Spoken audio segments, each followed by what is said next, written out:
Dear students, in our previous chapter we have studied that when two objects are moving either in same direction or opposite direction, we have find out the relative velocity of one object with respect to another. Now what about when the two objects are moving at some angle with respect to each other, right?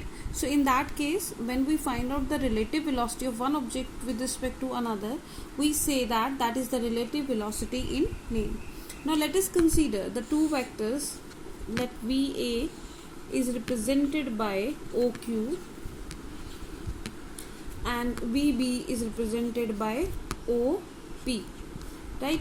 Now for example, we have to find out relative velocity of A with respect to B.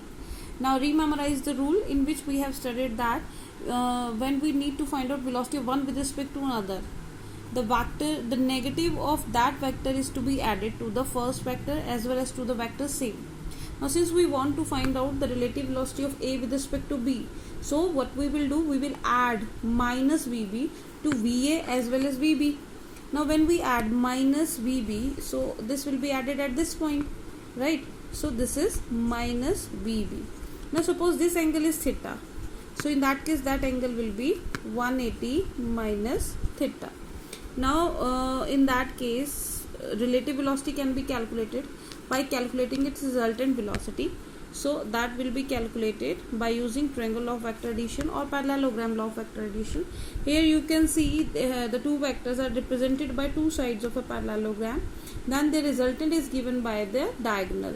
Let me name them as this is O, P, Q, this is R and this is S suppose. So in that case OS vector is equal to O R vector plus O Q vector, or for finding the magnitude of resultant R is equal to, we will write it as R vector is equal to VA square plus minus VB whole square is again VB square plus 2VA VB cos of what angle is in between them, 180 minus theta. So that is 180 minus theta. So in that case that comes out to be VA square plus VB square minus 2VA VB cos of theta. So this is the resultant value. And if we want to find out direction, let this angle is beta, this angle is beta. So tangent beta is equal to B sin theta, right? In that case B sin theta was there. So we'll write here this is VB sin theta, sine of 180 minus theta upon VA plus VB cos of 180 minus theta, or more simplify if we do it, VB sine of theta. Sine 180 minus theta is equal to sine theta, but cos 180 minus theta is equal to minus cos theta. So this is equal to VA minus VB cos of theta. So this is how we can find out the direction. Now let us discuss or find out the relative velocity of rain with respect to man. For this, let us consider a man is moving in a west direction with velocity Vm and the rain is falling vertically downward with velocity Vr. Now we have to find out the relative velocity of rain with respect to man.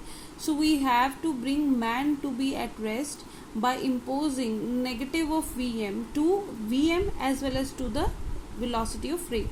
So what we will do, we will impose minus of Vm over it. So now we can find out the resultant of this. So the man should hold the umbrella in a direction of resultant velocity. If I draw here umbrella, so he should hold the umbrella in this direction, right? So the angle between them is 90 degree. So in that case if we find out the resultant velocity Vrm, so that is equal to root of Vm square plus Vr square plus 2Vr Vm cos of 90 degree, that it becomes equal to 0. So that is equal to Vm square plus Vr square. The Vrm resultant velocity is this, right? And the direction in which he should hold the umbrella can be calculated. Let this angle is theta. So tangent theta, or normally we take